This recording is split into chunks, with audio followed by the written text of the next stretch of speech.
Actuellement, nous procédons le séminaire en ligne. À partir d'hier, nous avons débuté ce séminaire et ça se poursuit jusqu'à mercredi en Corée et jusqu'à jeudi sur la chaîne YouTube. Nous vous prions d'aller sur la chaîne YouTube et Facebook West Africa Channel pour suivre en français le matin à 9h30 et le soir à 18h30. Vous pouvez suivre les prédications en ligne et même après 16 heures, vous pouvez suivre la version enregistrée sur cette chaîne. L'orateur du séminaire, pasteur Okso Park, est aussi auteur du livre Repentance et foi, comment croire en Dieu et voici comment j'ai été affranchi de péché. L'orateur a écrit plus de 94 livres. Vous pouvez même payer ces livres dans les librairies coréennes ainsi que certains sites en ligne. Plusieurs personnes, en lisant les livres de pasteurs, ont obtenu la foi et la rémission des péchés, et tant de personnes ont été libérées de leurs péchés. Voilà pourquoi nous vous le présentons. Le séminaire de la Bible en ligne du pasteur Sopak sera retransmis à plus de 800 millions de téléspectateurs sur 55 chaînes de télévision de 32 pays, notamment la plus grande chaîne téléchrétienne CTN aux États-Unis, la station chrétienne espagnole de l'Amérique latine Enlace, la plus grande station chrétienne en Europe, TBN Espagne, et ainsi que sur les radios FM et d'autres chaînes de télévision en Afrique. Vous pouvez aussi suivre ce séminaire. Mais la parole nous a tous réunis en un seul endroit pour louer Dieu. Et cela me rend très, très reconnaissant. Cela me donne beaucoup de reconnaissance. Nous allons inviter la Chorale Gracias. La Chorale Gracias est la meilleure chorale au monde. Elle a remporté le Grand Prix au concours d'Allemagne, Mark Oberdorf, en 2015. Et partout où la parole est propagée, la Chorale Gracias est avec nous.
Et je pense que Dieu va remplir notre cœur avec la parole. À présent, nous allons inviter Révérend Pasteur Oksopa, qui est le fondateur des missions de la Bonne Nouvelle.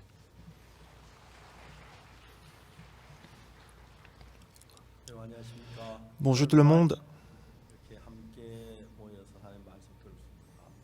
Je suis reconnaissant de donner le culte avec vous. Donc, je suis plus reconnaissant grâce à l'Internet, au développement de l'Internet, on peut avoir le culte ensemble avec vous, avec le monde entier. La Bible est composée de 66 livres. Et tous les livres de la Bible expriment le cœur de Dieu. Si la parole de Dieu s'installe dans votre cœur, merveilleusement, vous allez avoir le même cœur que Dieu. Quoi que vous fassiez en ce moment-là, vous allez recevoir la grâce de Dieu. Et si vous travaillez avec le même cœur que Dieu, tout sera possible pour vous. Aujourd'hui, je suis reconnaissant de pouvoir partager la parole précieuse avec vous. Ce matin, nous allons lire 2 Rois chapitre 4. 2 Rois chapitre 4 du verset 1.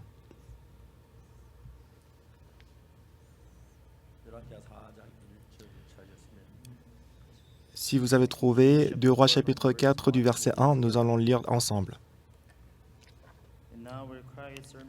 Une femme d'entre les femmes des fils des prophètes cria à Élisée en disant « Ton serviteur, ton mari est mort et tu sais que ton serviteur craignait l'Éternel.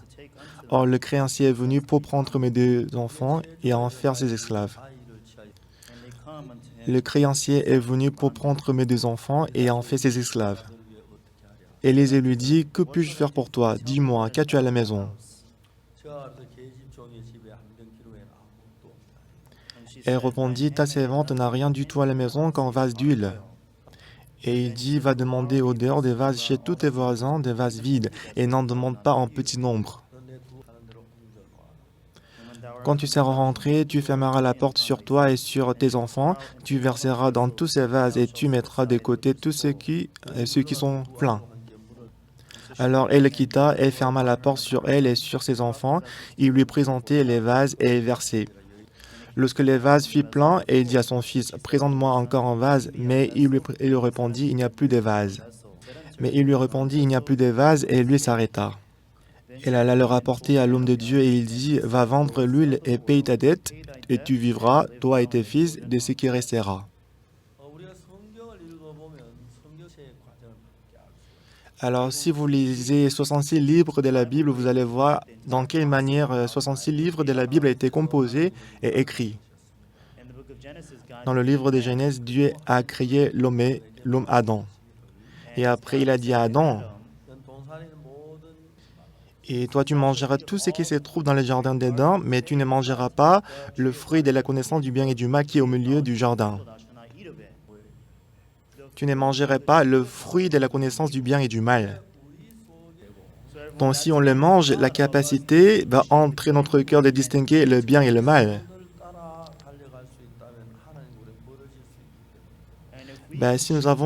Si on peut choisir le bien de nous-mêmes, on peut être éloigné de Dieu.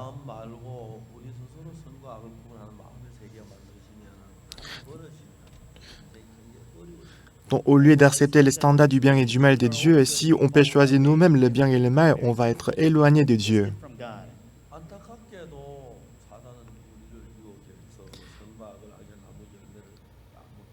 Malheureusement, Satan nous a trompés et nous a séduits pour manger le fruit de la connaissance du bien et du mal. Et à cause de cet événement-là, 66 livres de la Bible, l'Ancien Testament et le Nouveau Testament étaient nécessaires. Après qu'Adam a mangé le fruit de la connaissance du bien et du mal,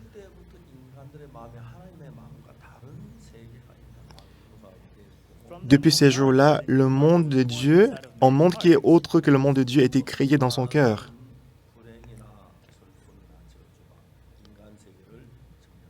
Et c'est ainsi que le malheur, la malédiction, la tristesse a occupé le monde de l'homme. 66 livres de la Bible.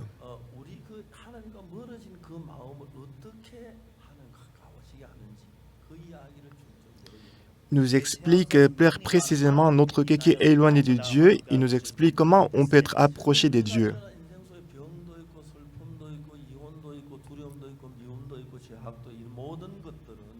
Donc tout ce qui se trouve dans notre monde, tel que la tristesse, le péché, le malheur, le désespoir, tous ces éléments-là viennent parce qu'on a un cœur différent de Dieu. Parce qu'Adam, étant trompé par Satan, il a choisi ça.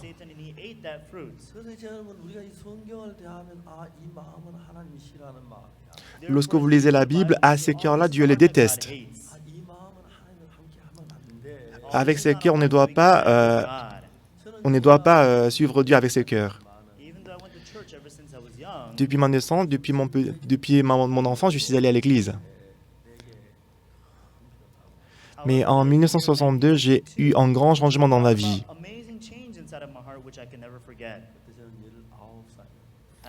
Alors j'avais 19 ans.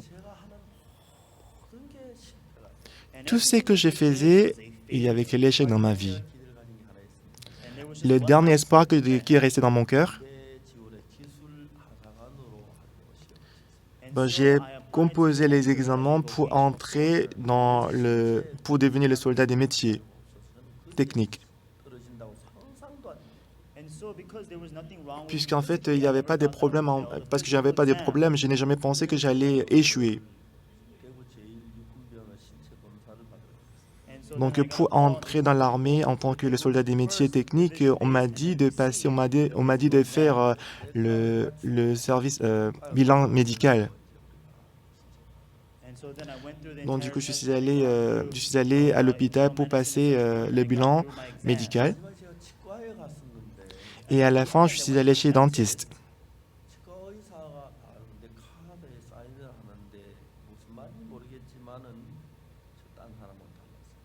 Mais à la fin, le dentiste, il a signé sur mon cahier, mais pour quelques raisons, la signature qu'il avait mise était différente des autres.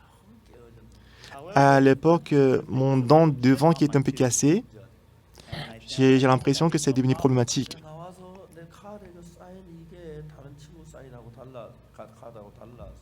Après, quand je suis sorti, la signature que j'avais reçue, c'était différente des autres. Alors j'ai dit aux autres, ouvre la bouche, je vais voir tes dents. Tes dents étaient... ça va. Tes dents, ça allait bien. Donc je pensais qu'il y a quelques problèmes dans mon cahier, donc je suis allé voir le dentiste. C'était pas un grand problème en fait, c'était juste un petit... Le dent qui était devant qui était un peu cassé. Alors j'ai demandé au docteur militaire, est-ce que vous pouvez pas m'aider? Mais il dit non. Il dit, pourquoi tu veux entrer dans l'armée maintenant? Tu peux y entrer après. Mais j'ai demandé sincèrement au docteur. Mais il m'a dit froidement, même si je dois donner la démission, je ne peux pas te laisser passer. Si c'était le dent qui est à l'intérieur, je peux peut-être te pardonner. Mais c'est le dent devant. Comment est-ce que je peux te laisser passer? Mais je pensais que ça allait bien parce que c'était pas que les dents étaient cassées en grande partie. C'était mon dernier espoir, mais mon dernier espoir était abandonné.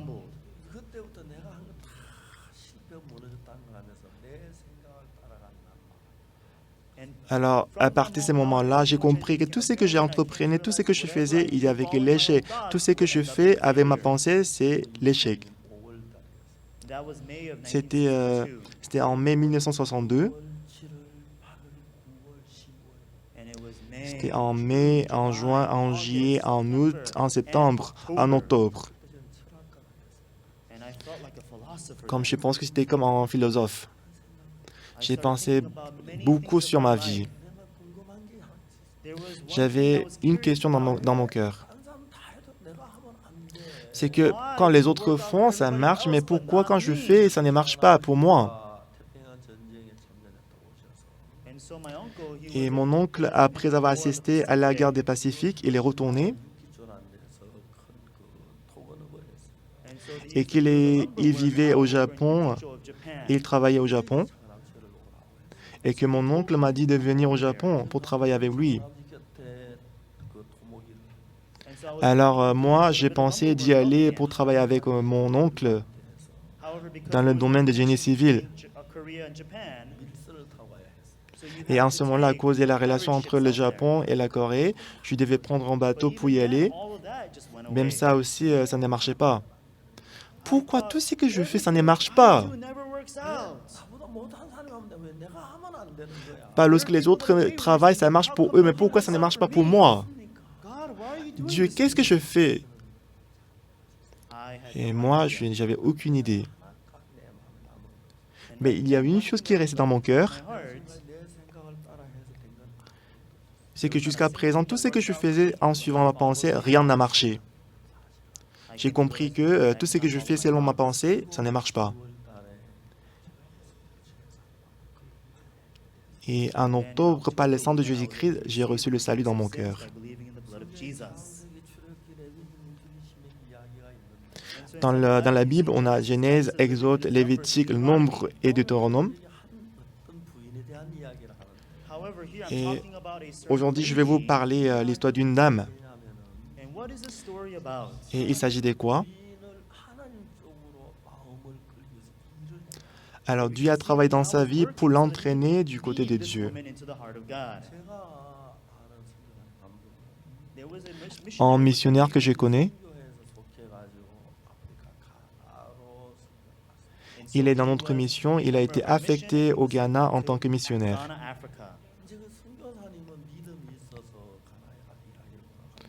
Et missionnaire, il avait la foi, il voulait travailler en Afrique.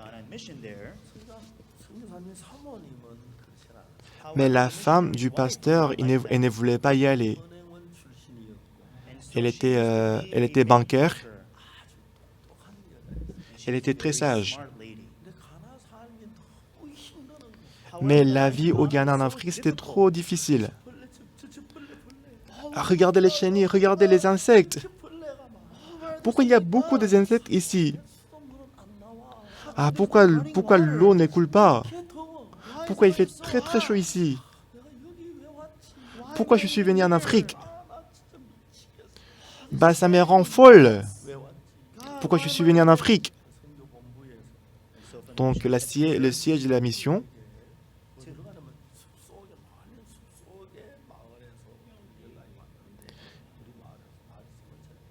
le siège de la mission leur a dit qu'il y a une personne dans un village très retiré, nous a appelé de venir prêcher la parole. Donc la direction de la mission leur a dit à ces missionnaires, le couple de missionnaires, d'aller à ces villages retirés pour prêcher l'évangile pendant quelques mois. Mais elle, lorsqu'elle est retournée à la maison, elle s'est couchée. Est-ce que je suis folle d'y aller? Mais je n'ai pas envie d'y aller. Pourquoi je dois aller dans les bois? Est-ce que je suis une bête? Est-ce que je dois y aller? Et elle s'est couchée sur le lit. Je vais retourner en Corée. Je vais rentrer en Corée. Pourquoi j'ai épousé cet homme? Le soir, son mari est retourné à la maison. Et son mari lui a dit sérieusement, elle a dit, ma chérie, je suis très reconnaissant. Qu'est-ce que tu racontes? Pourquoi tu es reconnaissant?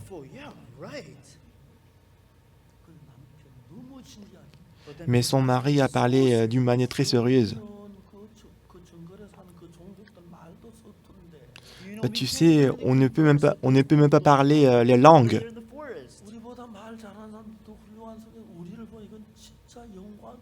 Il y a beaucoup de missionnaires qui parlent mieux que nous, mais notre mission nous a envoyés là-bas pour prêcher la parole. N'est-ce pas, tu n'es pas reconnaissante? Elle n'avait pas d'autre choix. Elle dit, ok, oui. C'est ainsi qu'ils sont allés dans les jungles. Il y avait un bus de Tema jusqu'à Kumasi, au Ghana. Lorsqu'ils sont arrivés à Kumasi, mais il n'y avait pas le bus à Kumasi.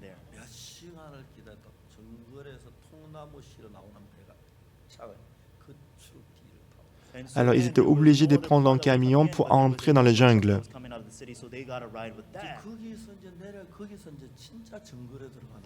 Et ils sont descendus dans les jungles. Comme ça, en fait, ils sont vraiment entrés dans les jungles très retirés. Et il y avait partout les branches, les arbres, dont ils étaient obligés de marcher en courbant les dos. Il y avait un guide qui les a conduits. Et sa femme suivait son mari, puisque s'il lève la tête, ça va cogner la tête. Alors pendant 2 heures, ils ont couru.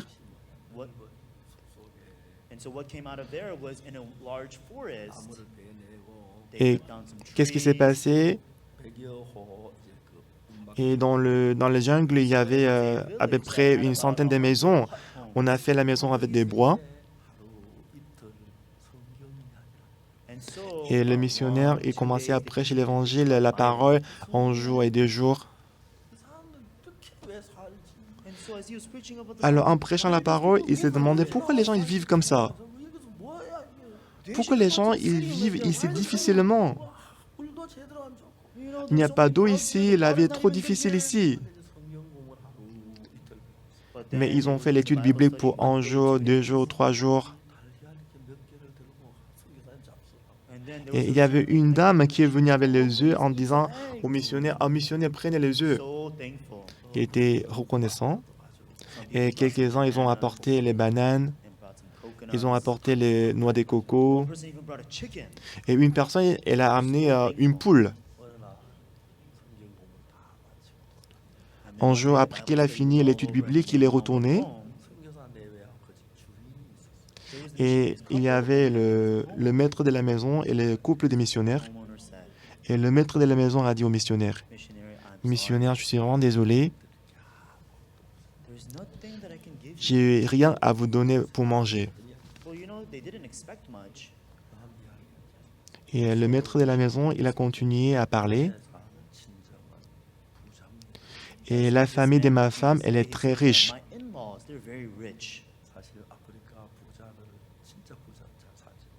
C'est vrai que les riches en Afrique, ils sont très riches. Mais les riches au village, dans les jungles, ce sont des gens qui ont plus de bananes, qui ont beaucoup de noix de coco. Donc, il a dit que la famille de sa femme est très riche et que sa femme est très riche. Il a dit, regarde les bananiers à côté, tous ces bananiers étaient à ma femme. Et au coin, un bananier où il n'y a pas les bananes, c'est à moi. Mais le cocotier aussi, le cocotier de ma femme, il y a beaucoup de noix de coco dessus. Mais pour mon cocotier, il n'y a rien du tout. C'est pourquoi, missionnaire, je n'ai rien à vous donner, je suis vraiment désolé. Alors, la femme du pasteur, en écoutant ces paroles, elle était surprise. Dans ces jungles, il y a le cocotier des femmes et le cocotier du mari.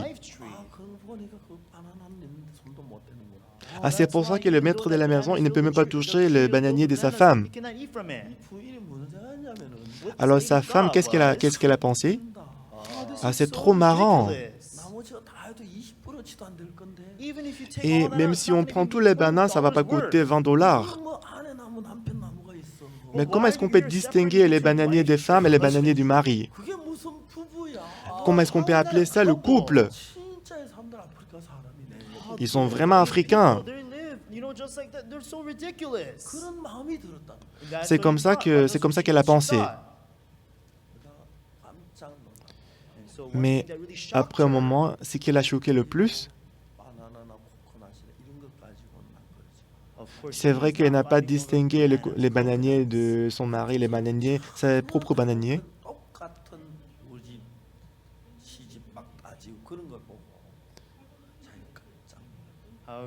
Cependant, elle était vraiment choquée de voir qu'elle aussi, dans son cœur, elle distinguait ce qui est à elle et ce qui est à son mari. Ah, mon chéri,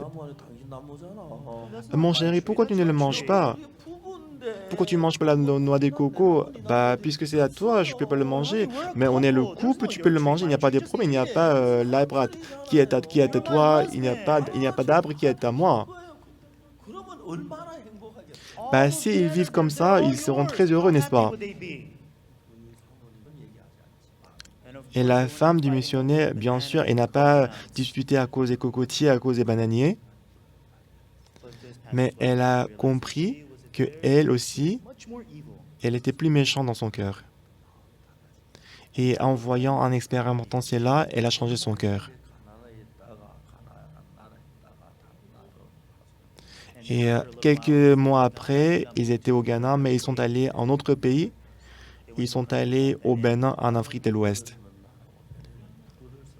Au Ghana, on parle l'anglais, mais au Bénin, on parle le français.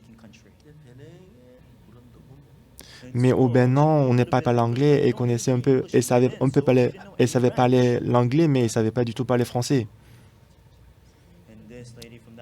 Mais de ce moment-là, la femme du missionnaire, elle a changé son cœur. Dans son sac, elle a mis une grande Bible, la Bible en anglais. Elle a mis aussi la Bible en français. Elle a mis aussi le dictionnaire français et coréen. Et elle commençait à visiter la maison et maison pour prêcher la parole de Dieu. Tout le monde, à travers une occasion, les gens ils changent le cœur. À travers une occasion, on change le cœur et à travers le changement du cœur, notre vie change aussi. Ce matin, est-ce que vous n'avez pas les inquiétudes dans votre cœur? Est-ce que vous n'avez pas des problèmes de famille dans votre vie? Disons que votre enfant est malade, le membre de votre famille est malade, et faute de l'argent, votre enfant ne peut pas aller à l'école. Est-ce que vous n'avez pas tel problème? Dans notre vie, c'est vrai que nous avons le bonheur et la joie. Il y a aussi les inquiétudes, des soucis et la tristesse. Mais pourquoi les gens doivent souffrir? Pourquoi est-ce qu'il y a la tristesse dans la vie? Pourquoi est-ce qu'il y a ténèbres dans la vie? C'est ce que la Bible nous explique précisément. Dieu nous a tant aimés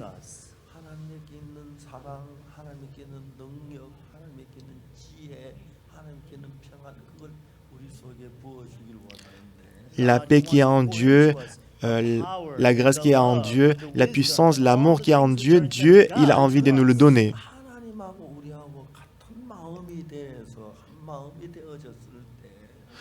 Lorsque nous avons le même cœur que Dieu,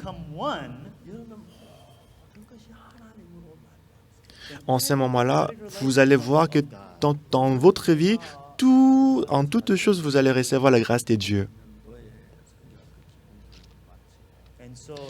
Donc du coup, en vivant en Dieu, en 1973, j'ai fini la formation des missionnaires et j'ai été affecté, je suis envoyé à Akokton en Corée.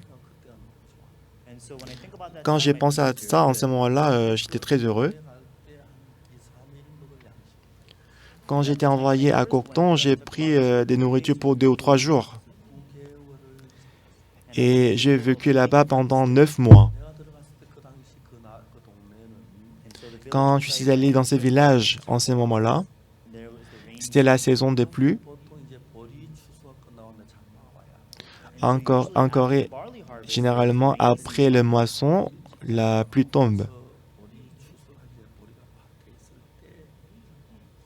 Mais cette année-là, la saison de pluie est venue un peu plus tôt et avant de moissonner, la pluie est tombée.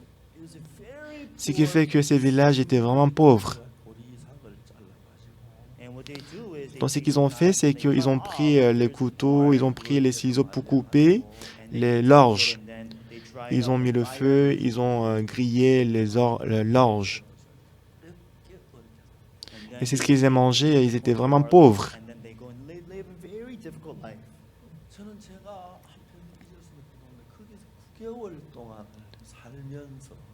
Et en vivant 9 mois dans ces villages,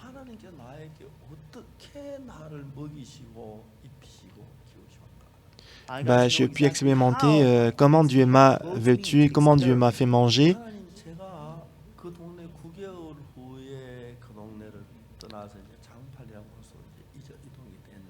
À la fin de 9 mois, j'ai quitté le village pour aller à Jampali.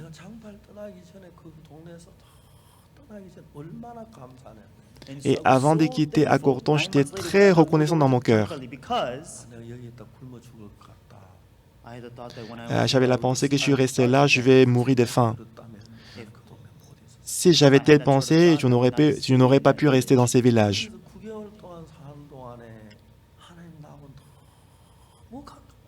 Pendant 9 mois de séjour dans ces villages, j'étais vraiment approché des dieux. Une fois, j'étais en train de lire la Bible. Et j'avais très très faim.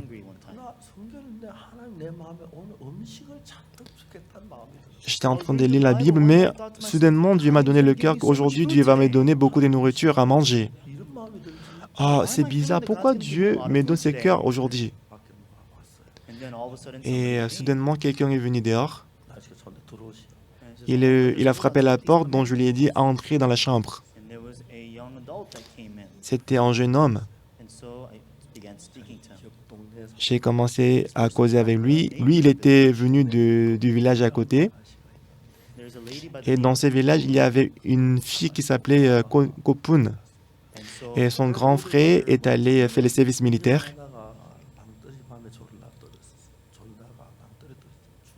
Mais il était le conducteur, il était chauffé dans l'armée, mais en conduisant la voiture dans la nuit, il a fait l'accident, il est mort. Donc dans l'armée, on a ramené son cadavre dans ces villages.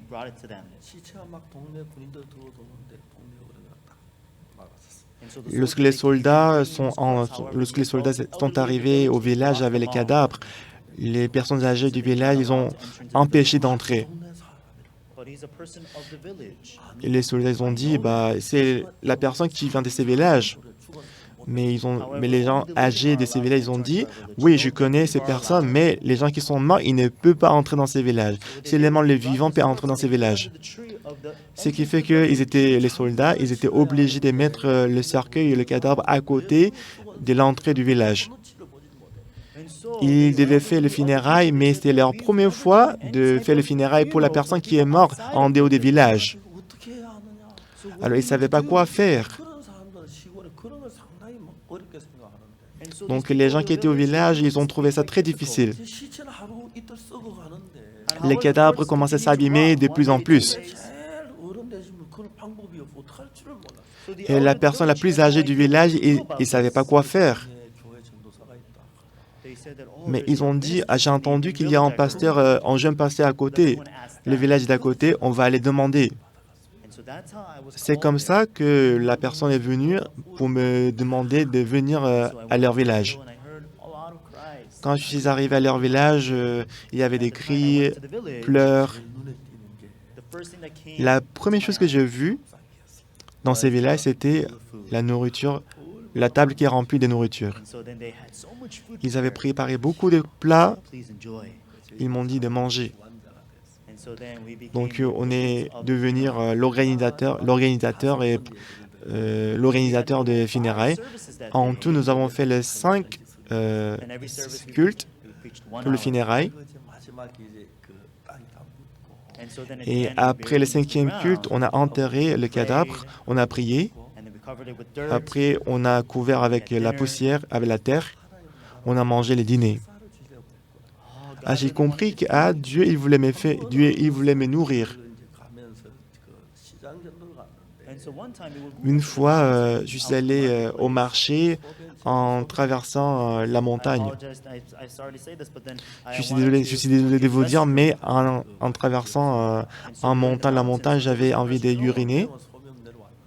Donc, je suis allé au coin pour uriner. C'était juste à côté de la voie de la montagne, mais il y avait beaucoup de framboises.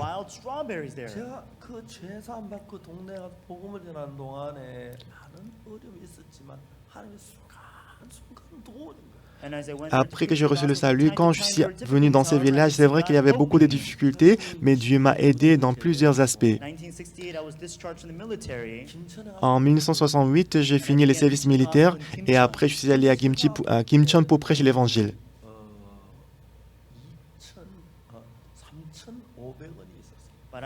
Et après que j'ai fini les services militaires, j'avais que 3 dollars.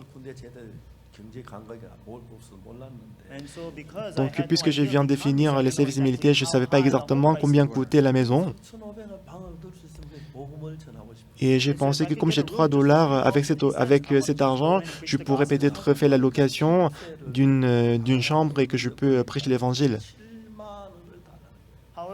Mais cependant, quand je suis allé à Kimcheon pour chercher la maison, on m'a dit que ça coûte à peu près 70 dollars.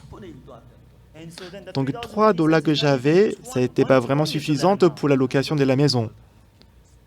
Alors j'ai commencé à prier à Dieu, de me donner la maison.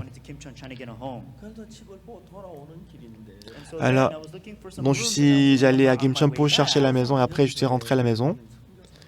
Et ces jours-là aussi, j'étais allé à Kimcheon et après je suis retourné en bus. Mais à côté de moi, il y avait un étranger. Et alors j'avais 20 ans, mais la personne qui était à côté, l'étranger, il avait l'air 20 ans plus âgé que moi. Et j'ai causé avec lui son niveau de coréen et mon niveau d'anglais, c'était presque pareil. Donc on commençait à causer, on dit tu viens d'où? Il dit qu'il vient de l'Angleterre. Il a dit qu'il est missionnaire. Ah bon? Bah, qu'est-ce que tu fais maintenant? Il a dit qu'il est en voyage. J'ai demandé quel voyage? C'est le voyage missionnaire? Il a dit non, non, c'est juste voyage touristique. Quand j'ai écouté ça, j'étais très fâché. Ah, il est vraiment corrompu. Le missionnaire ne prêche pas l'évangile, mais il va en voyage. Moi, j'étais très fâché. Il était 20 ans plus âgé que moi. Mais je lui ai dit, rentre immédiatement en Angleterre. Ta mentalité est pourrie. Tu es missionnaire, tu ne prêches pas l'évangile. Comment tu peux faire le voyage touristique sans prêcher l'évangile? Mais anglais, il était vraiment gentil, il n'a rien dit. Et quand on est arrivé à Gochang, j'étais en train d'acheter le billet, mais il s'est approché de moi et dit, Monsieur Pak, il m'a demandé, ce soir, est-ce que je ne peux pas dormir chez toi aujourd'hui? Ben, je lui ai dit, bien sûr, il n'y a pas de souci. Et à l'époque, ma maison était au sommet de la montagne. Donc, il est venu chez moi. Et en ce moment-là, je buvais de l'eau des ruisseaux à côté. Et en ce moment-là, je n'avais pas de puits, je n'avais pas l'eau courant. Donc l'étranger, quand il buvait de l'eau de la rivière, il avait mal au ventre. Il a fait la diarrhée pendant 4 jours. Donc j'étais vraiment désolé, j'aurais dû bouillir de l'eau et lui donner. Donc toute la journée, il allait aux toilettes, rentrer à la chambre, aller aux toilettes. Et au bout de 3 jours, il a dit, moi je vais rentrer chez moi. Ben, je lui ai dit, ça va? Il a dit, ça va. Ben, je lui ai dit, je suis vraiment désolé. La prochaine fois, je vais bouillir de l'eau et je vais te le donner. Il a dit, bah ça va, il n'y a pas de problème. Mais il y a une chose que je vais te dire, Monsieur Pak. Ben, je lui dis, vas-y. Monsieur Pak, est-ce que je peux pas vivre avec toi pendant 3 ans? Bah toi, tu es missionnaire, tu dois prêcher l'évangile, mais pourquoi tu veux vivre avec moi? Moi, j'ai rencontré beaucoup de gens, mais je n'ai jamais vu une personne comme toi.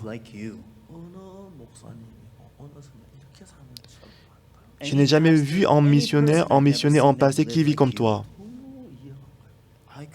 Alors, je ne pouvais pas comprendre. Qu'est-ce que tu dis? Comment est-ce que je vis, moi? Il dit, moi, je vais apprendre ta vie.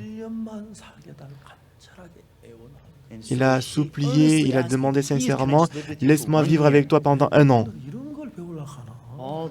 Comment est-ce que c'est ce que l'étranger veut apprendre? Moi, je ne pouvais pas y répondre. Mais il m'a demandé sincèrement, laisse-moi vivre avec toi pendant 1 an. Je vais apprendre ta vie.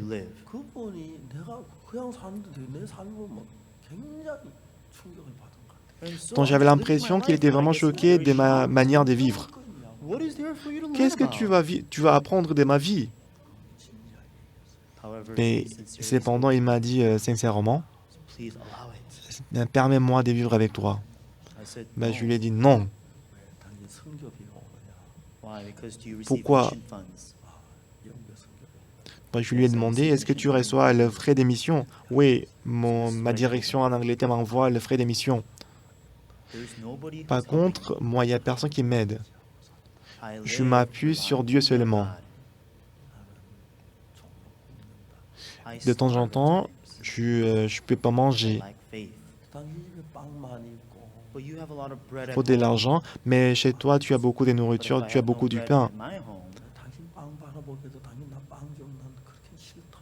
Tu as des pains, moi je n'ai pas des pains. Quand j'ai faim, je ne vais pas te demander de me donner à manger. Je ne vais pas mener cette vie. Cependant, si tu fais comme ça, je vais te permettre de vivre avec moi. Même si je ne mange pas, il faut de l'argent, il ne faut pas me donner à manger. Même si je n'ai pas d'argent, tu ne vas pas me donner l'argent, on va vivre comme ça. Il a dit, ah, c'est merveilleux. Il était très content. Il est parti 1 semaine après, il est retourné. Il a dit, Monsieur Park, on va vivre dans une maison, n'est-ce pas? J'ai prié Dieu, la direction de ma mission. Il nous a envoyé de l'argent pour acheter la maison. Donc la somme d'argent que la mission avait envoyée, c'était $500. Alors, en ce moment-là, avec cet argent, on a pu acheter la plus belle maison de Gimcheon. Alors j'ai pensé, je me suis dit dans mon cœur que Dieu il exauce très bien la prière de cet étranger, mais Dieu ne m'exauce pas très bien. Mais en tout cas, on commençait à vivre ensemble. Donc j'ai l'impression que Dieu m'a donné la maison.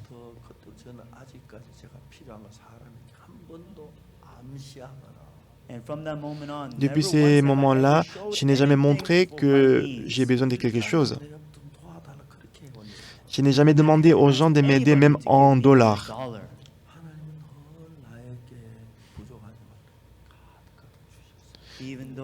Bien que j'ai beaucoup de manquements, toujours Dieu m'a rempli, Dieu m'a exaucé. Dieu il a fait en sorte que je puisse m'appuyer sur Dieu seulement. C'est vrai que des fois j'étais en difficulté, oui, des fois j'étais difficile. Mais Dieu m'a toujours protégé, Dieu m'a aidé. Ici, il y avait une femme des fils des prophètes. Elle est mariée, elle a eu 2 enfants. Un jour, son mari a cru en Dieu.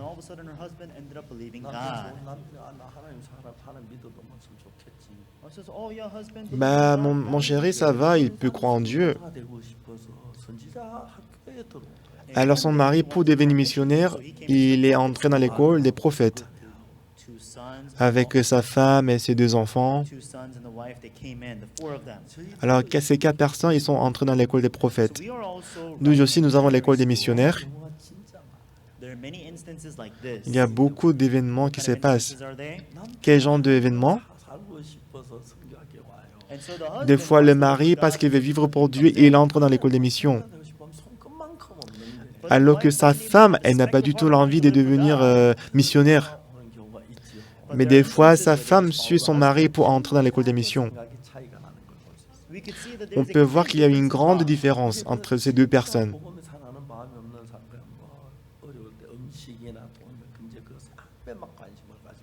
Celui qui n'est pas intéressé à Dieu, il est intéressé qu'à la nourriture et qu'à l'argent.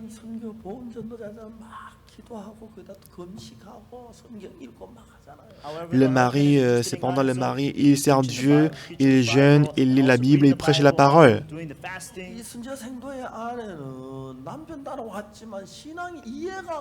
Mais cette femme des fils des prophètes, elle a suivi son mari pour entrer dans l'école des prophètes, mais elle ne comprenait pas la vie spirituelle. Ah, moi, je ne comprends pas. C'est comme ça qu'elle a vécu. Parce que son mari, il avait la foi en Dieu.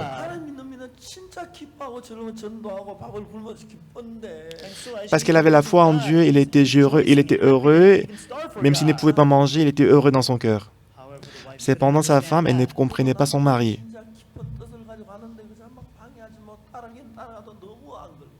Parce que son mari vraiment envie d'entrer dans l'école des missions, dans l'école des prophètes.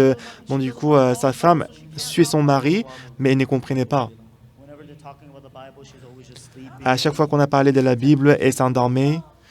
Est-ce que vraiment Dieu, il existe? Est-ce que Dieu est vraiment vivant? C'est comme ça qu'elle a pensé.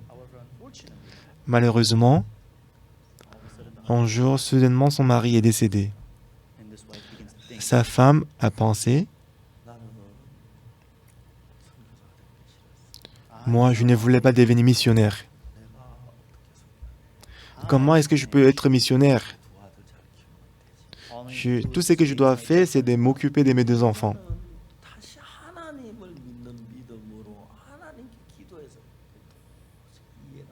Alors, elle ne comprenait pas pourquoi est-ce que je dois prier Dieu.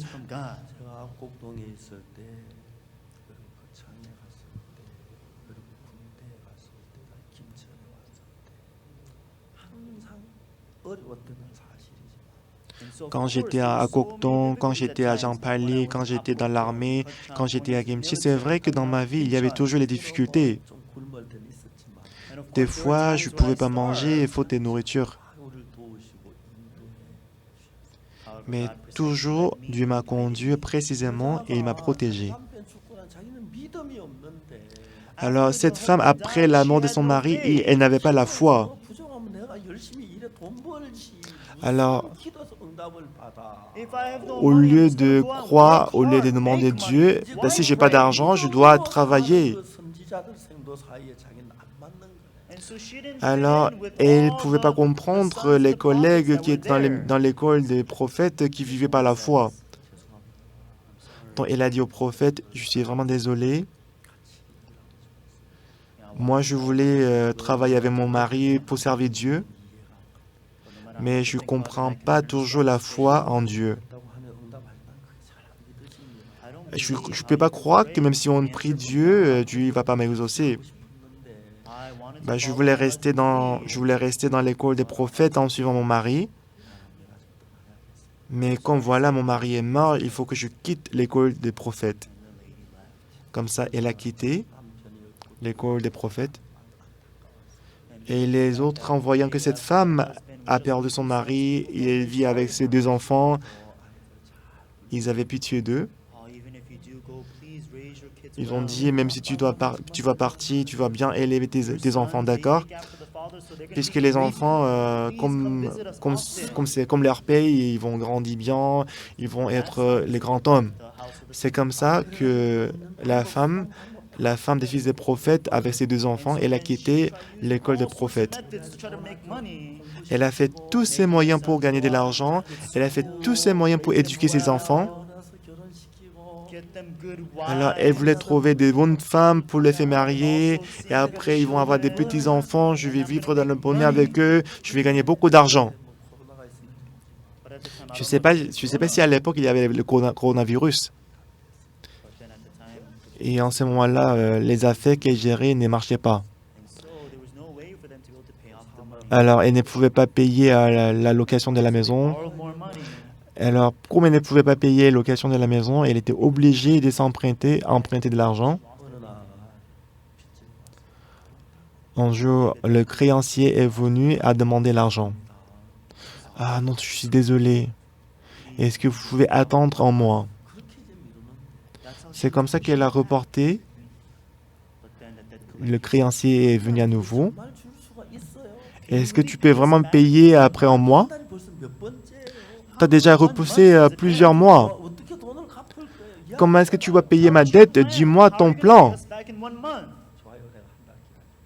Bah ok, je vais attendre un mois. Mais à la fin d'un mois, si tu ne me payes pas, qu'est-ce que tu vas faire? Je vais faire tous mes moyens pour payer ta dette. Bah c'est bon de payer la dette. Mais qu'est-ce que tu vas faire quand tu ne pourras pas payer la dette? Moi, je vais payer. Mais raconte-moi, tu vas me payer après un mois, mais si tu ne peux pas payer ma dette, qu'est-ce que tu vas faire? Est-ce que tu ne veux pas travailler? Tu ne peux pas travailler. Où est-ce que tu vas trouver de l'argent? Ok, je vais attendre un mois. Si tu ne payes pas ma dette à la fin d'un mois, je vais prendre tes deux enfants, je vais en faire les esclaves. Même si je les prends comme les esclaves, tu ne pourras pas payer la dette. À part cette méthode, je pense que tu ne pourras pas payer ma dette. Alors, elle n'avait pas d'autre choix, elle n'avait pas d'autre moyen. Elle s'est efforcée, elle a fait beaucoup de moyens, mais elle ne pouvait pas payer la dette. Alors, si mes deux enfants sont vendus comme les esclaves, où est-ce qu'ils vont aller? Où est-ce qu'ils vont aller? Sans mes deux enfants, comment est-ce que je vais vivre? Elle avait très mal au cœur, elle était en difficulté. Pour les autres hommes, ils vivent très bien avec leur famille, ils vivent dans le bonheur.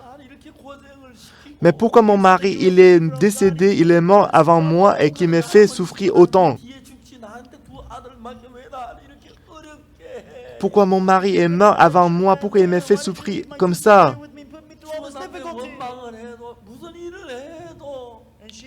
Et elle avait beaucoup de plaintes dans son cœur, même si elle se plaignait. Alors, elle ne pouvait pas imaginer la vie sans deux enfants. Comment est-ce que je vais vivre sans mes deux enfants?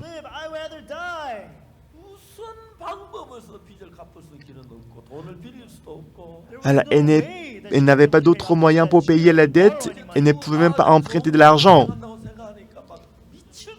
Lorsqu'elle a pensé qu'elle va perdre ses deux enfants, elle a failli devenir folle. Lorsqu'elle a pensé que ses deux fils vont être vendus comme les esclaves, ils vont souffrir.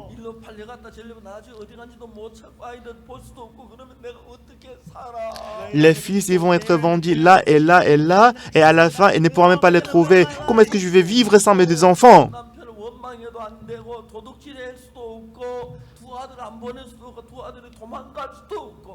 Alors, elle en voulait à son mari, et il n'avait pas d'autre moyen, elle ne pouvait pas s'enfuir avec ses deux enfants, et ne savait pas quoi faire. Elle en voulait à son mari. Lui, parce qu'il est mort, il est couché paisiblement. Mais moi, qu'est-ce que je dois faire? Qu'est-ce que je peux faire? Même si elle a insulté son mari, même si elle en voulait à son mari, elle ne pouvait rien faire. Elle a essayé de trouver les solutions, mais elle ne pouvait pas trouver la solution. Elle pleurait, elle pleurait, elle pleurait, elle insultait son mari. Mais le problème, c'est qu'elle ne peut pas vivre sans deux enfants. Elle était très triste. Si mes deux enfants sont vendus comme l'esclave, comment est-ce que je peux vivre tout seul? Comment est-ce que je peux vivre tout seul? Ah, Dieu, il est méchant. Mais soudainement, il s'est souvenu de Dieu. Ah oui, c'est ça. Ah, ces gens-là, ils croyaient en Dieu. Ils disaient que si on prie Dieu, il va nous exaucer. Alors que j'avais prié, il ne m'exauçait pas. Mais comme elle n'avait plus d'autres moyens,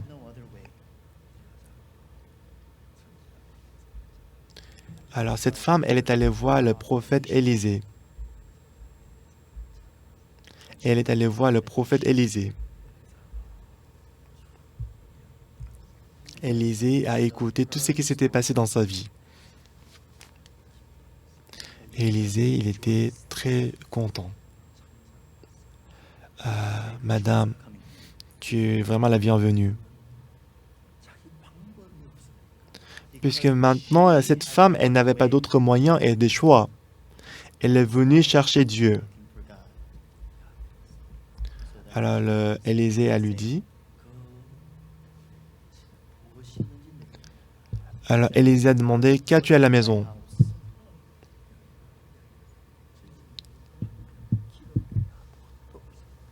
Et elle dit, à la maison, il n'y a pas d'autre chose qu'un vase d'huile.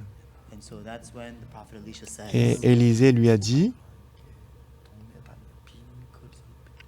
va demander au dehors des vases chez tous tes voisins des vases vides. Et n'en demande pas en petit nombre. Tu vas emprunter le grand vase. Tu vas demander beaucoup de vases, ok? Après, tu vas rentrer. Quand tu seras rentré, tu fermeras la porte sur toi et tu prendras le vase d'huile et tu le verseras. Ici, il y a quelque chose de très intéressant. Il y a qu'un seul vase d'huile. Il y a qu'un seul vase d'huile, mais pour verser cette huile, on a emprunté beaucoup de vases. Apparemment, c'est trop ridicule. Et c'est pour ça que moi, je ne crois pas en Dieu. Il n'y a qu'un seul vase d'huile. C'est pas la peine de demander beaucoup de vases.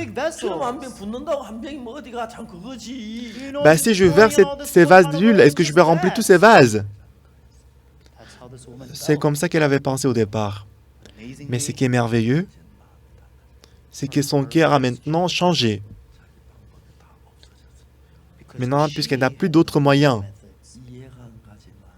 même si elle ne comprenait pas, moi je vais écouter la parole du prophète. Oui. Prophète Élisée, je te comprends.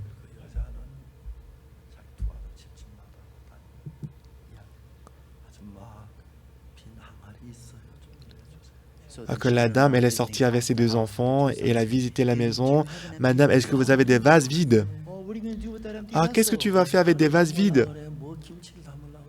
Qu'est-ce que tu vas mettre dans des vases? Tu vas mettre du riz? Est-ce que tu vas mettre des kimchi?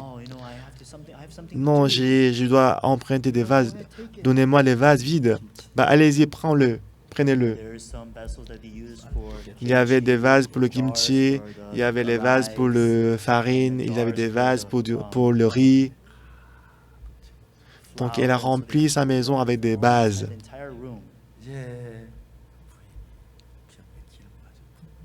Maintenant, cette femme, elle a versé le vase d'huile. Il n'y avait qu'un seul de vase. Il n'y avait qu'un seul vase de l'huile.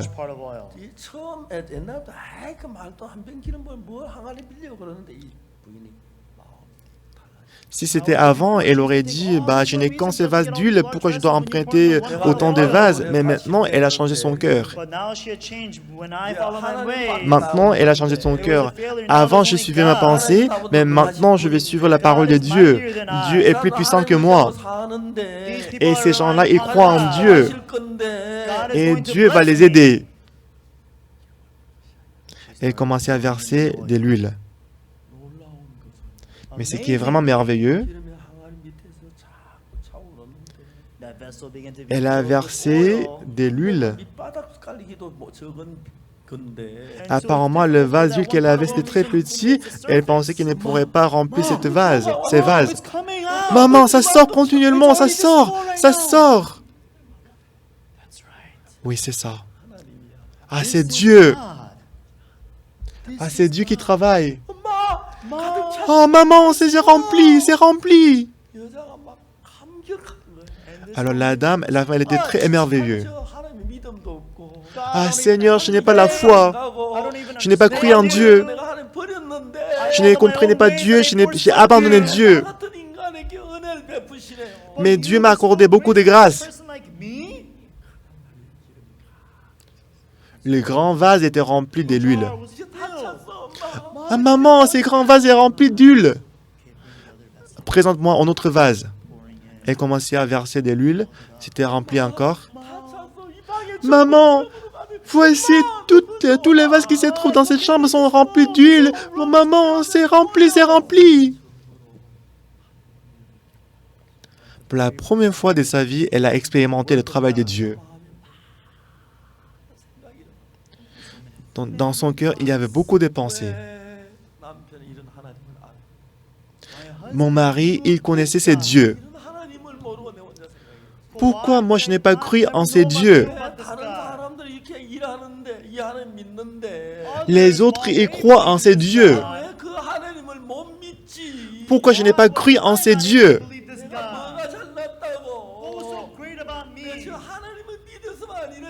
Si j'avais cru en Dieu, je n'aurais pas rencontré ces résultats. Si j'avais cru en Dieu, je n'aurais pas rencontré autant de difficultés. Si j'avais cru en Dieu, mon mari ne sera pas mort. Dieu a cassé mon cœur. Dieu a brisé mon cœur pour me donner son cœur. Dieu a tué mon mari. C'est pourquoi Dieu, il a fait en sorte que mes affaires, mes business ne marchent pas. Donc Dieu voulait m'accorder cette grâce. C'est pour ça qu'il a travaillé dans ma vie. Pourquoi je ne connaissais pas ces dieux? Pourquoi j'étais si arrogante? Pourquoi je n'ai pas écouté la parole de Dieu?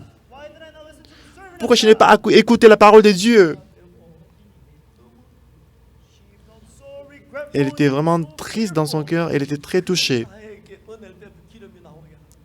Mais Dieu m'a accordé la grâce. Voici lui qui sort. Maman, il nous reste qu'un vase. Maman, il nous reste qu'un vase à remplir. Ah, oui, c'est ça. Tu vois, ton père, il a cru en ces dieux. Mais parce que moi, je ne connaissais pas ces dieux. Je pensais qu'il était vraiment stupide. Je pensais que mon mari, il était insensé. C'est comme ça que j'avais pensé à lui.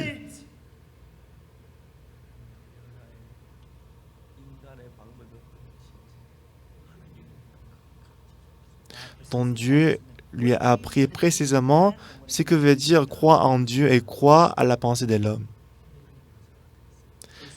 Cette femme, aujourd'hui, elle a complètement changé. Mais Dieu, j'étais très stupide. Seigneur, tu es vraiment un Dieu tout-puissant. Tu es le Dieu vivant. Parce que j'étais insensé, je ne connaissais pas Dieu. J'ai méprisé les dieux, j'ai méprisé les gens qui croyaient en Dieu. C'est ainsi que moi j'ai vécu dans ma vie. Mais c'est vraiment merveilleux que Dieu travaille pour moi. En 1962, avant de croire en Jésus-Christ, tout ce que je faisais, j'ai échoué. Donc moi, j'étais en campagne, je ne connaissais pas beaucoup de choses. Mais je me croyais intelligent, je pensais que j'étais très intelligent. J'ai pensé que j'étais grand. Mais Dieu a abaissé, humilié mon cœur. Il a humilié mon cœur.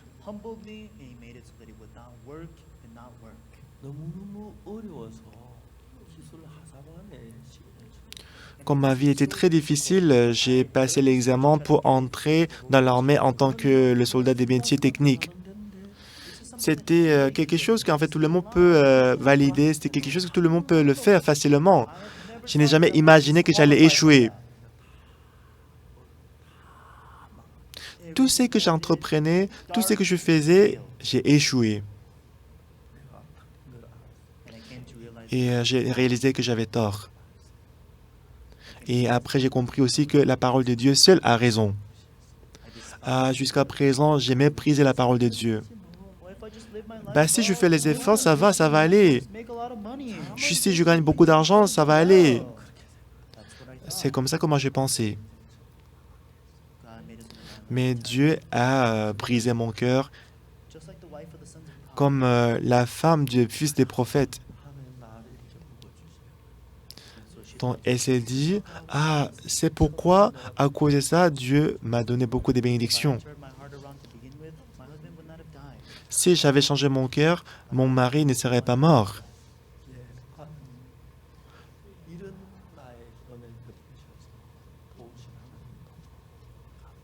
Oh Seigneur, merci beaucoup. Tu m'as accordé cette grâce, tu m'as accordé cette bénédiction. Merci Seigneur.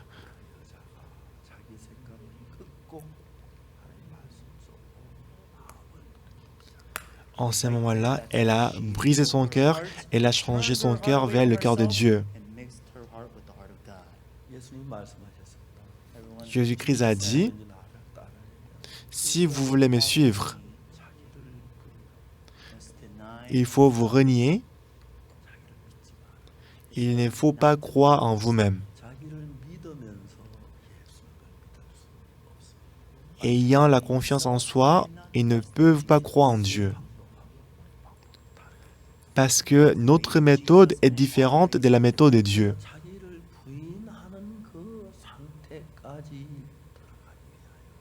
Alors, afin de se renier, afin de se nier, on doit traverser le moment difficile, triste, malheureux. Et j'avais la pensée que je me suis renié en ce moment-là, parce que tout ce que je faisais, c'était l'échec. Et en ce moment-là, une chose que j'ai compris complètement, ce que j'ai compris précisément, c'est que si je suis ma pensée, je vais échouer et je vais être détruit. Un jour, Dieu a choisi Saül comme le roi. Il a regardé Saül et lui a dit, il faut dévouer par l'interdit tous les Amalécites. Tu vas faire mourir l'homme, femme, brebis, le troupeau. Tu vas faire mourir les animaux, les chameaux, les bébés. C'est ce que Dieu a dit à Saül. Saül, en suivant la parole de Dieu,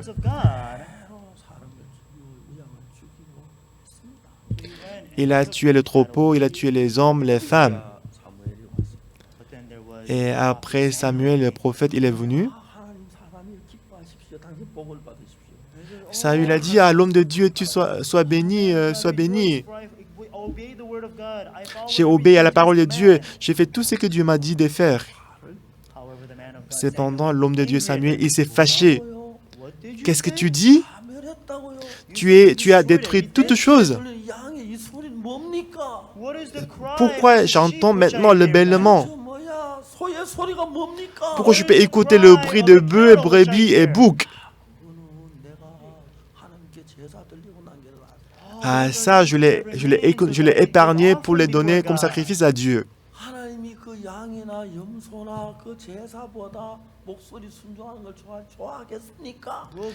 Est-ce que Dieu va prendre plaisir aux offrandes, aux sacrifices que l'obéissance à la parole de Dieu? L'obéissance vaut mieux que le brebis et le bouc.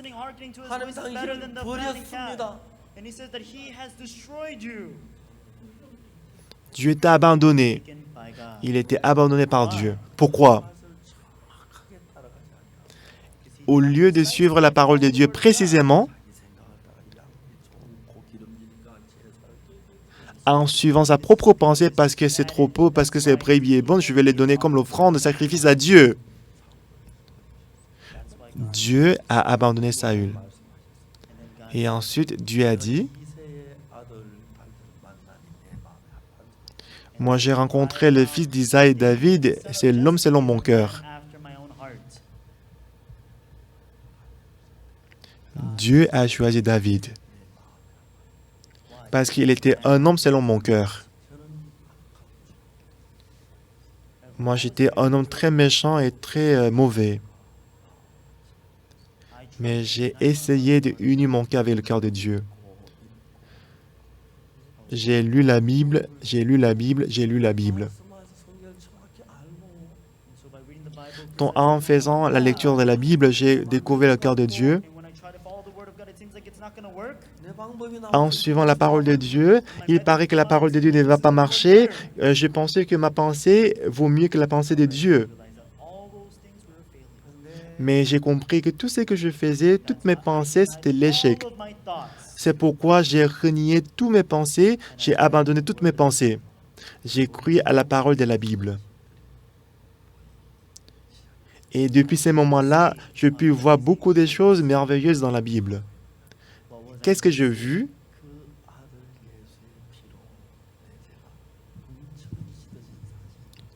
J'ai pu voir et j'ai pu découvrir qu'à travers le sang de Jésus-Christ, qui est le Fils de Dieu, il a ôté tous mes péchés.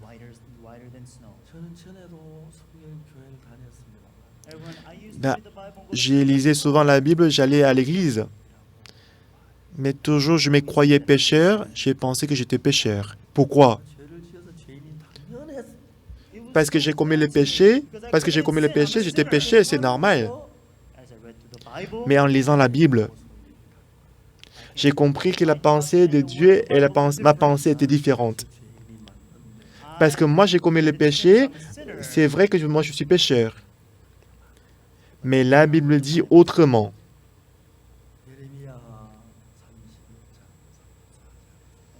Jérémie chapitre 31, verset 34. Qu'est-ce qui est écrit dans Jérémie chapitre 31, verset 34?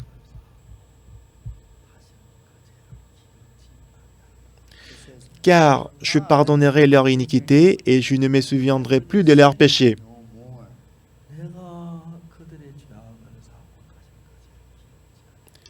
Je pardonnerai leur iniquité et je ne me souviendrai plus de leurs péchés, dit l'Éternel. Ah, Dieu, il a pardonné mes iniquités. Et il a dit qu'il ne se souvient plus de mes péchés. Moi, j'ai commis beaucoup de péchés. Mais il a pardonné mes iniquités et ne se souvient plus de mes péchés, dit l'Éternel. Moi, j'ai commis le péché. J'ai commis beaucoup de péchés. Mais la Bible dit,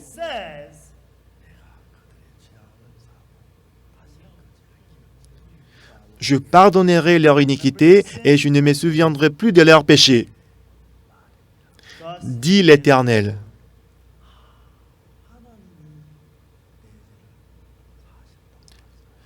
Ah, l'Éternel a dit que mes péchés sont lavés.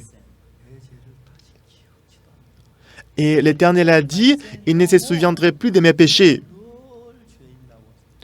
Toujours, je me croyais pécheur. Et j'ai commencé à lire la Bible. Je l'ai lu 10 fois, 20 fois, 30 fois.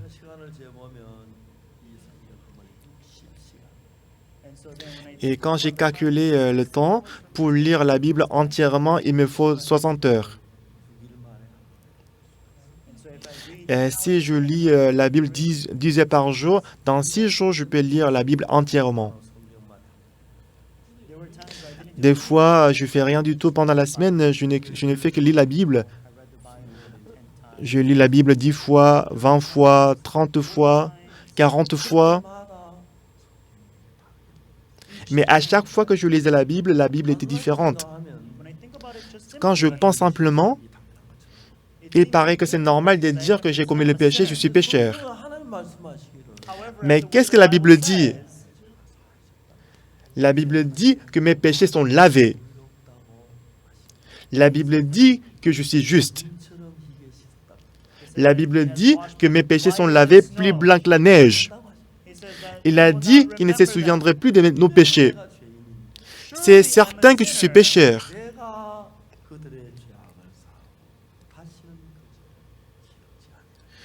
Je pardonnerai leur iniquité et je ne me souviendrai plus de leurs péchés. J'étais très merveilleux. Ah, Dieu! Je crois en Dieu. Je crois à ta parole, Seigneur.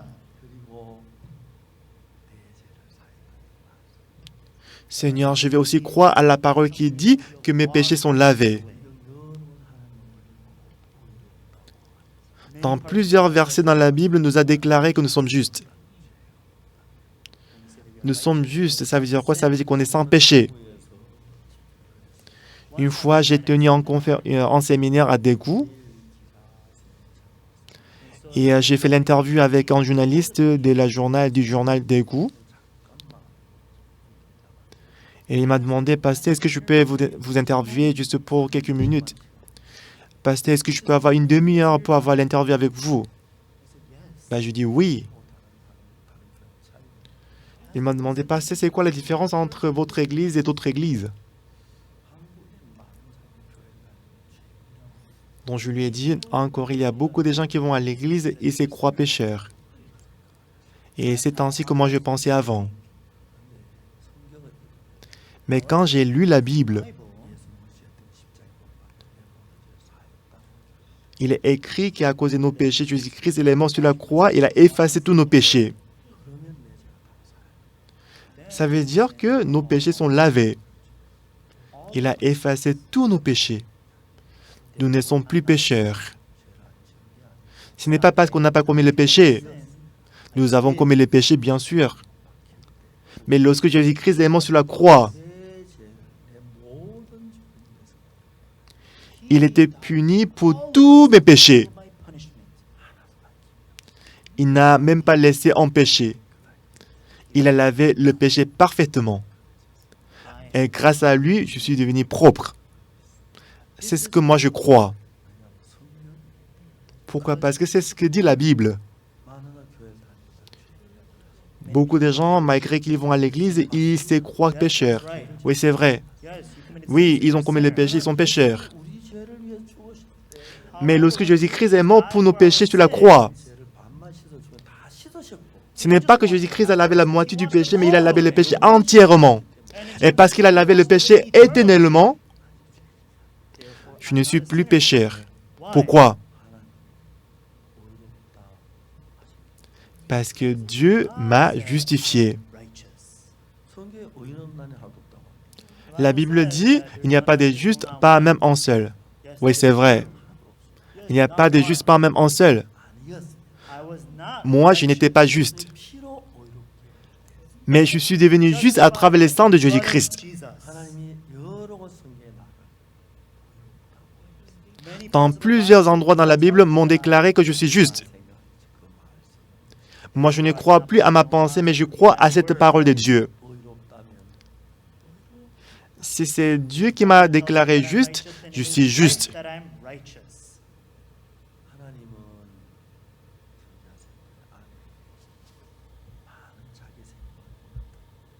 Alors, ce que Dieu a fait à la femme des fils de prophète, il a brisé sa pensée et pour la faire croire uniquement à la parole de Dieu. Il a fait mourir son mari et qu'il a fait ne pas marcher ses affaires et que Dieu l'a mis dans une position où elle devait vendre ses deux enfants comme l'esclave. Si elle avait changé son cœur, rapidement, elle ne serait pas endettée. Elle aurait pu croire en Dieu plus rapidement. Alors Dieu, pour la sauver, pour lui donner le salut, alors il a décidé d'humilier son cœur. Son mari est mort.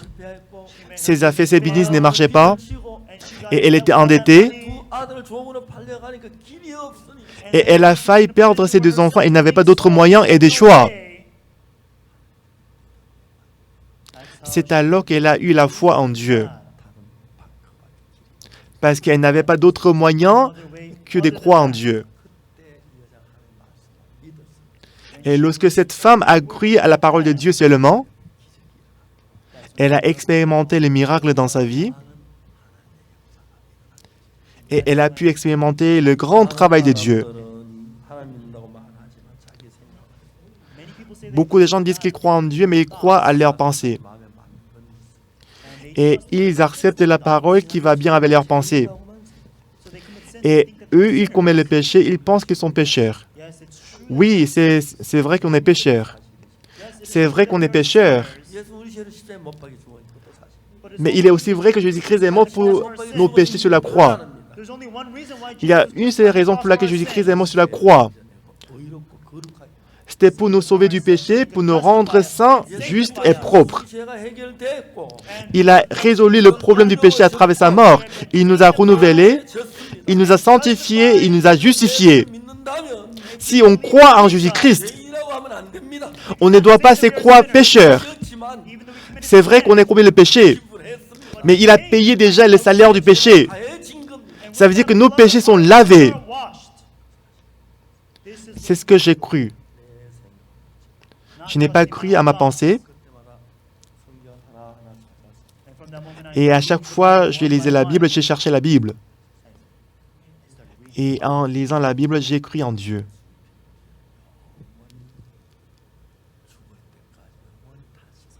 Le sang de Jésus-Christ a lavé nos péchés jusqu'à la mort éternellement.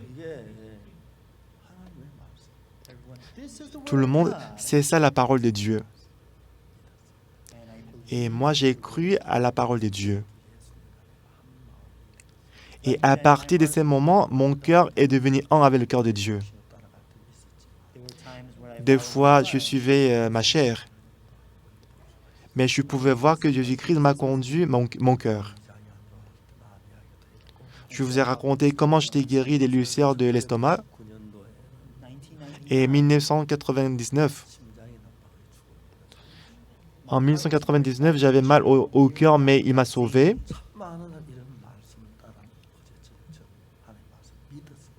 Comme je vous ai dit hier, lorsque beaucoup de gens ont cru à la parole de Dieu, ils étaient guéris de la maladie. 1987. En 1997, j'ai souffert pendant 3 mois à cause de l'ulcère de l'estomac. Et j'étais guéri. Et après, quand j'ai prêché ce témoignage le premier jour de la retraite d'été, parmi les gens qui étaient présents, à peu près 250 personnes étaient guéries de leur maladie. Tout ce que vous demanderez en priant, croyez que vous l'avez reçu, vous le verrez s'accomplir. Vous aussi, si vous croyez, vous pouvez être guéri de votre maladie.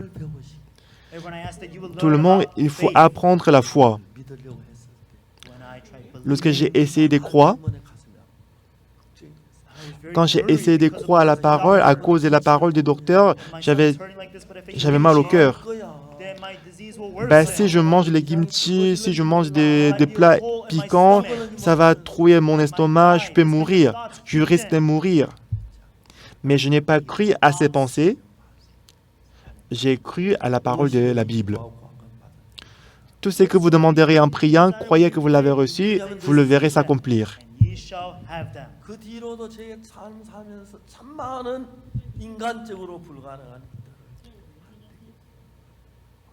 Depuis ces jours, mais après cela, dans ma vie, il y a beaucoup de situations impossibles, mais Dieu l'a changé, Dieu l'a changé. Une fois, j'ai reçu un coup de fil du missionnaire Nam Kyung-yeon des Philippines. C'est son fils qui a raccroché. Je lui ai dit, il faut passer le téléphone à ton père. Mon père, il est hospitalisé. Pourquoi? Mon père, il a attrapé la fièvre dengue. Et vous savez, la fièvre dengue, c'est une maladie très dangereuse. Je lui ai demandé, il est hospitalisé dans quel hôpital?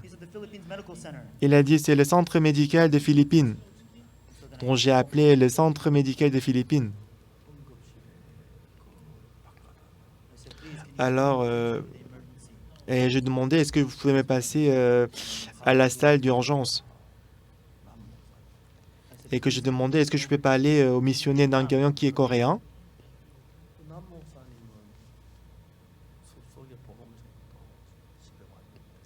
Et missionnaire Nam Kyung-yeon, il est allé dans les jungles pour prêcher l'évangile. Mais dès son retour, son corps entier est devenu sombre. Vous voyez la différence entre, avant d'attraper la fièvre dengue et après avoir attrapé la fièvre dengue. Alors les frères et sœurs aux Philippines ils ont dit, ah missionnaire, tu as presque la même couleur que nous. Et en fait, ce n'est pas qu'il est bronzé, mais c'est son sang qui est devenu sombre. Donc il était hospitalisé. Et vous savez, quand on attrape la fièvre dengue, la mortalité c'est très haute. Il était en train de mourir. Mais en ce moment-là, le docteur a dit, et le docteur en dialecte, il a dit que c'est coréen, il va mourir dans l'après-midi. Puisque le missionnaire, il était missionnaire aux Philippines, il comprenait ce qu'il disait. Il a écouté qu'il allait mourir dans l'après-midi. Mais alors, je l'ai appelé, et à l'époque, missionnaire Angyeong, il ne pouvait même pas parler. Il ne pouvait qu'écouter ce que je disais.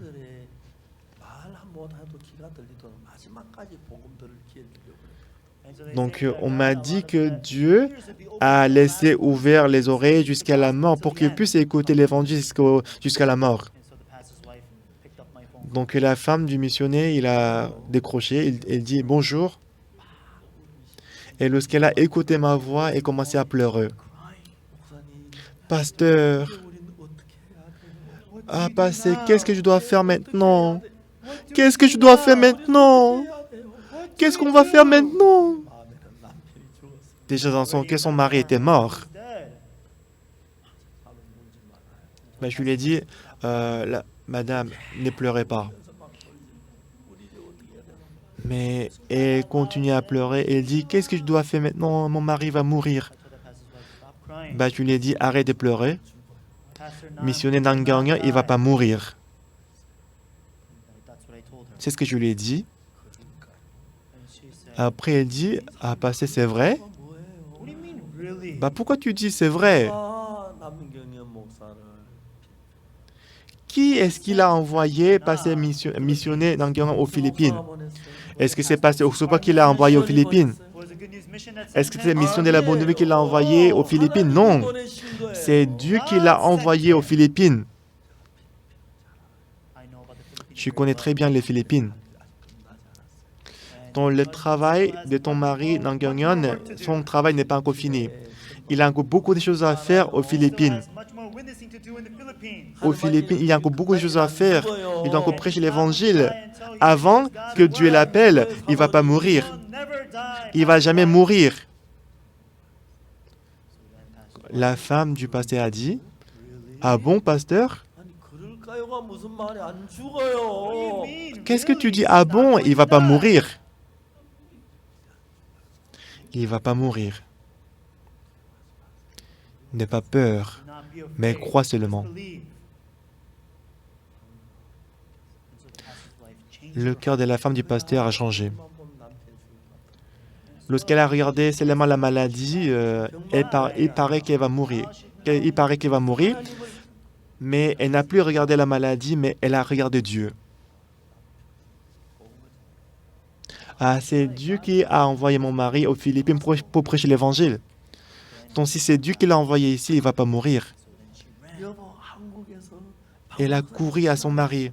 Mon chéri, passé par de la Corée, il a appelé, il a dit que toi, tu ne vas pas mourir.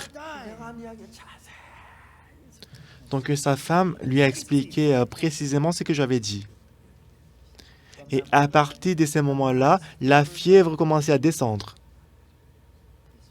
La fièvre commençait à s'abaisser. Et vous savez quand est-ce qu'il est sorti de l'hôpital? Ce n'est pas un mois après, ce n'est pas 10 mois après qu'il est sorti de l'hôpital. Le lendemain, il est sorti de l'hôpital.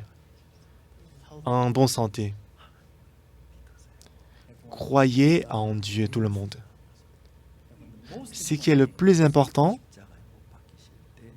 lorsque Jésus-Christ est mort sur la croix,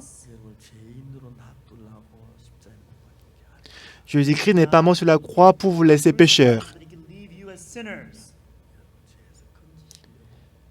Mais Jésus-Christ est mort sur la croix pour vous sauver du péché, pour vous rendre juste. Jésus-Christ n'a pas échoué sur la croix. Jésus-Christ a payé le salaire de vos péchés. Il vous a purifié, lavé. Le sang de la croix. Le sang de la croix a lavé le péché éternellement. Peut-être selon votre mémoire, vous avez le péché. Mais selon le souvenir, selon la mémoire de Dieu, vous n'avez plus de péché. Selon Dieu, vous n'êtes pas pécheur. Parce qu'il vous a déclaré juste. Vous allez abandonner toutes les pensées qui sont dans votre cœur. Mais croyez seulement à la parole de Dieu. Qu'est-ce qu'elle a dit? Je ne me souviendrai plus de leurs péchés ni de leurs iniquités.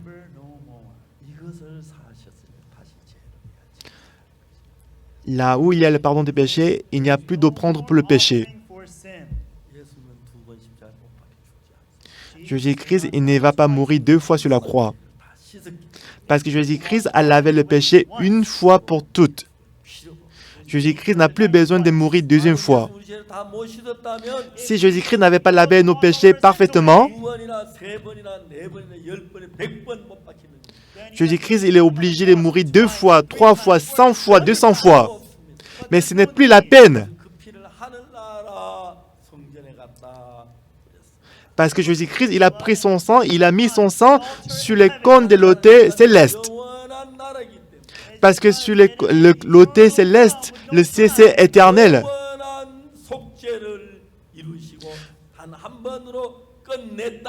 Jésus-Christ a accompli une rédemption éternelle et il a lavé tout le péché une fois pour toutes. Peut-être vous pouvez avoir le souvenir du péché. Vous pouvez avoir le mémoire du péché. Vous pouvez avoir la honte. Vous pouvez avoir les mauvaises pensées. Mais la croix a lavé parfaitement votre péché. Si Jésus-Christ avait laissé un peu de péché, ça veut dire que Jésus-Christ a échoué sur la croix. Mais Jésus-Christ n'a jamais échoué. C'est ce que dit la Bible. La Bible dit qu'il nous a lavé parfaitement. Nous allons regarder le dernier verset, Hébreux chapitre 10.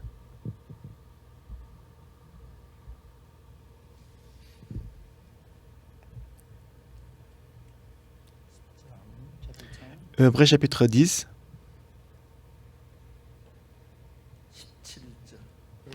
Hébreux chapitre 10, verset 17.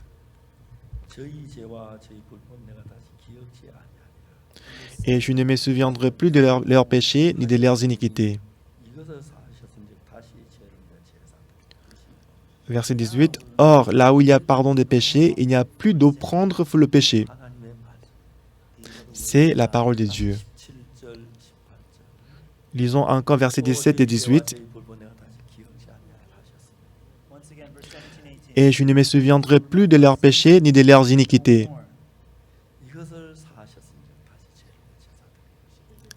Or, là où il y a pardon des péchés, il n'y a plus d'offrande pour le péché. Parce que la Bible a dit qu'il a lavé tous nos péchés. Il n'y a plus d'offrande pour le péché. Lorsque Jésus-Christ est mort sur la croix,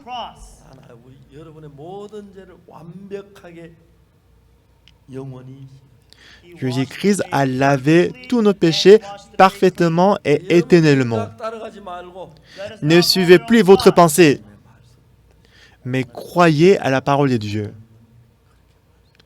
C'est ce que dit la Bible et Dieu.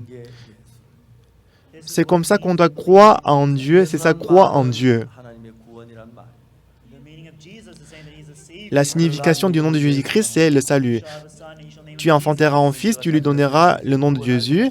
C'est celui qui sauvera son peuple de ses péchés. Jésus-Christ nous a sauvés. Il a effacé tous nos péchés. Une chose qui reste. Une chose qui reste, c'est que c'est votre incrédulité. Lorsque vous croyez, vous allez avoir le même que Dieu. La raison pour laquelle Dieu a donné la difficulté est le problème. c'est pour nous faire abandonner notre pensée et croire seulement à la parole de Dieu. Est-ce que vous y croyez aussi? La croix de Jésus-Christ n'a jamais échoué. Il a lavé nos péchés parfaitement. C'est pourquoi nous louons le Seigneur. Seigneur, merci. Alléluia, merci Seigneur. Prions.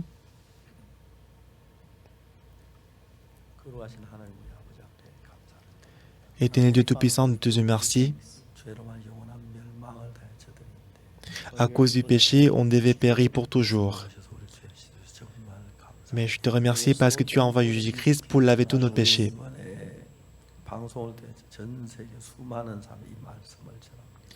Donc cette fois-ci, à travers l'émission, on va prêcher l'évangile à beaucoup de gens. Que le Saint-Esprit va travailler dans le cœur de chacun de nous pour éradiquer les doutes et permet-nous de croire à la croix de Jésus-Christ. Et permet-nous de glorifier Dieu qui nous a justifiés et sanctifiés. Permet-nous d'être affranchis de tout le péché et permet-nous de mener la vie des bénédictions. J'espère que la grâce de Dieu entrera dans le cœur de tout le monde. Merci Seigneur. J'ai prié au nom de Jésus-Christ. Amen. Merci beaucoup tout le monde.